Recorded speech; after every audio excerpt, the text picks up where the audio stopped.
Hello my dear viewers, how are you all. I hope you all are good and fine.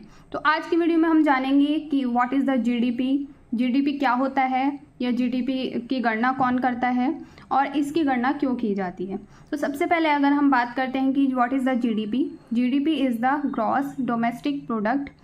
अगर हम इसकी हिंदी में बात करें तो सकल घरेलू उत्पाद। ग्रॉस का मीनिंग सकल, डोमेस्टिक घरेलू और प्रोडक्ट उत्पाद, तो इस तरह सकल घरेलू उत्पाद।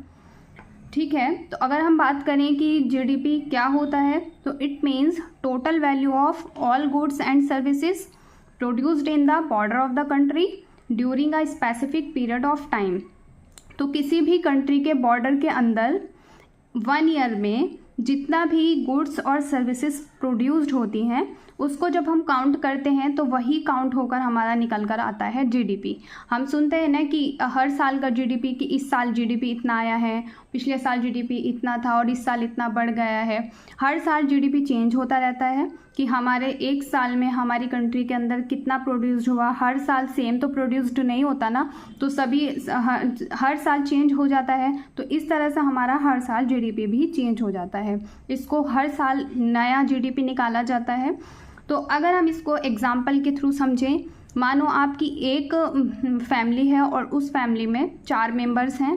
अब पहला मेंबर 10,000 की अर्निंग करता है और दूसरा मेंबर 20,000 की अर्निंग करता है, तो और जो तीसरा मेंबर है वो 5,000 की अर्निंग करता है और जो चौथा मेंबर है वो भी 5,000 की ही अर्निंग करता है।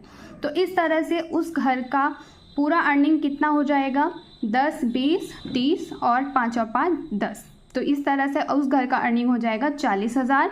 और एक बाहर का मेंबर, उनके रिलेटिव का कोई है तो वो उन्हीं के घर पर रहता है और वो भी उन्हीं के घर में रहकर अर्निंग करता है।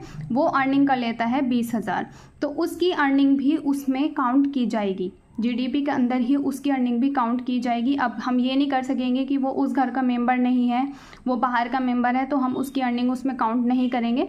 ऐसा नहीं करेंगे, क्योंकि जीडीपी के अंदर कोई बाहर का अगर मेंबर है तो उसकी अर्निंग भी काउंट होती है। तो उसमें हो जाएगा उनका अर्निंग टोटल 60,000, तो उसकी तो मिलकर जीडीपी बन जाएगा।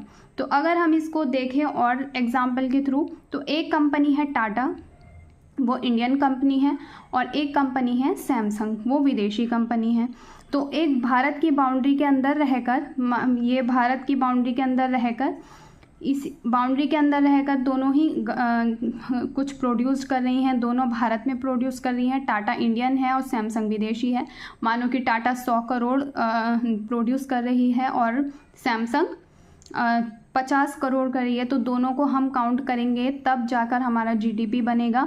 ऐसा नहीं कर सकते हैं कि सैमसंग विदेशी कंपनी है तो उसने जो प्रोड्यूस किया हम उसको काउंट ना करें, ऐसा नहीं करते हैं जीडीपी के अंदर। जीडीपी के अंदर कोई कंपनी अगर बाहर की भी हमारे इंडिया में रहकर कुछ प्रोड्यूस कर रही है या कुछ सर्विस प्रोवाइड कर रही है तो उसको भी काउंट किया जाता है, तब जीडीपी मिलकर बनता है।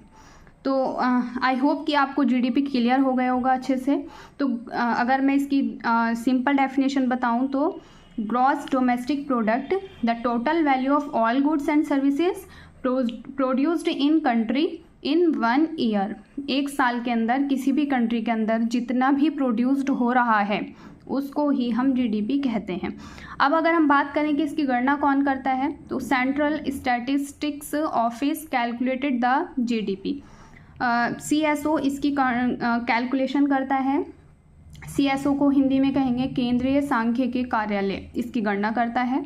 और इसकी गणना क्यों की जाती है, किसी भी देश की वृद्धि देखने के लिए, या किसी भी देश की वृद्धि को हम देखते हैं कि इस साल हमारी वृद्धि कितनी बढ़ी है या कितनी घटी है, तो उसके लिए हम जीडीपी काउंट करते हैं और अपने देश की प्रोग्रेस को हम इस तरह से बढ़ा सकते हैं चेक करके कि हमारा इस साल जीडीपी कितना रहा और हमारा अगले साल जीडीपी हमें कितना करना है, इसलिए हम जीडीपी को काउंट करते हैं।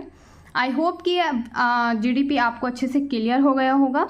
तो वीडियो अच्छी लगी हो तो प्लीज़ इसको लाइक कीजिए, शेयर कीजिए और मेरे चैनल को सब्सक्राइब कीजिए। Thank you for watching.